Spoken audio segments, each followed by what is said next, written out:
NIOS DLEDৰ সমাজ বিজ্ঞানৰ বিষয় হিচাপে লৈ পাঠ ভাৰতৰ প্ৰথম স্বাধীনতা সংগ্ৰামৰ ভাৰতত জাতীয়তাবাদৰ সূচনা 1857 পৰা 1858 তথ্য চিনাক্তকৰণ বিদ্যালয়ৰ নাম সমাজ বিজ্ঞান যিকোনো এটা বিদ্যালয়ৰ নাম দি দিব আছে এটা চাই ল'ব সাধাৰণ উদ্দেশ্য শিক্ষণ সঁজুলি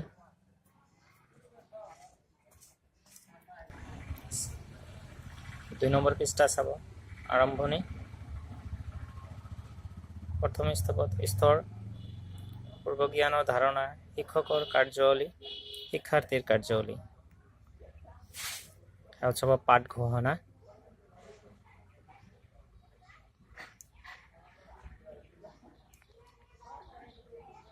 ধুনীয়াকৈ লিখি ল'ব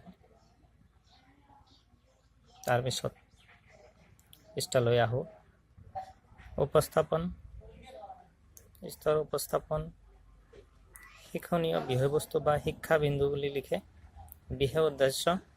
শিক্ষকৰ কাৰ্যাৱলী শিক্ষাৰ্থীৰ কাৰ্যাৱলী ফলাফল বা আকাংক্ষিত ফল সেইটোৱে ফলাফল বুলি লিখিব পাৰি জ্ঞান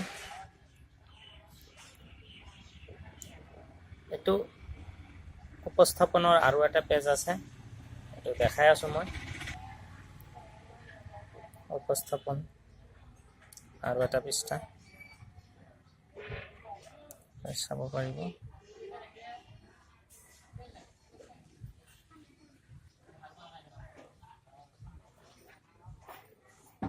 চাই লওক ধুনীয়াকৈ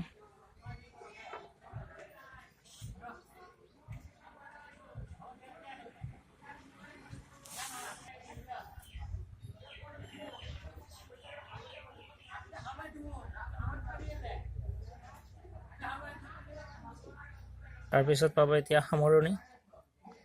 স্তৰ সামৰণি শিক্ষকৰ কাৰ্যাৱলী শিক্ষাৰ্থীৰ কাৰ্যাৱলী শিক্ষকৰ কাৰ্যাৱলীত আছে শিক্ষকে পাঠ্যৰ পুনৰালোচনা কৰি গৃহকৰ্মৰ বাবে দুটামান প্ৰশ্ন বৰ্ডত লিখি দিব 1 নম্বৰ চিপাহী বিদ্ৰোহৰ কাৰণসমূহ আলোচনা কৰা 2 নম্বৰ প্ৰশ্ন চিপাহী বিদ্ৰোহৰ বিফলতাৰ কাৰণসমূহ উল্লেখ কৰা শিক্ষাৰ্থীয়ে উত্তৰত বহীত এইবিলাক লিখি ল'ব আৰু শিক্ষকে নিৰ্দিষ্ট সময়ৰ সংকেত ধ্বনি শুনাৰ লগে লগে শিক্ষকে বৰ্ডখন পৰিষ্কাৰ কৰি সা-সঁজুলি আৰু পাঠ্যপুথিখন হাতত লৈ ছাত্ৰ ছাত্ৰীক ধন্যবাদ জনাই হাঁহিমুখে শ্ৰেণীকোঠা ত্যাগ কৰিব শিক্ষাৰ্থীসকলেও ছাত্ৰ ছাত্ৰীসকলে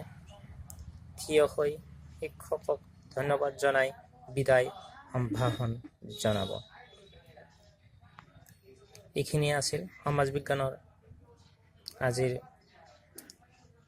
লেসন প্লেন শিক্ষক বন্ধুসকল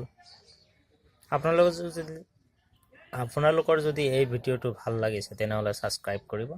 আৰু ওচৰত থকা বেল আইকনটো টিপি দিব ধন্যবাদ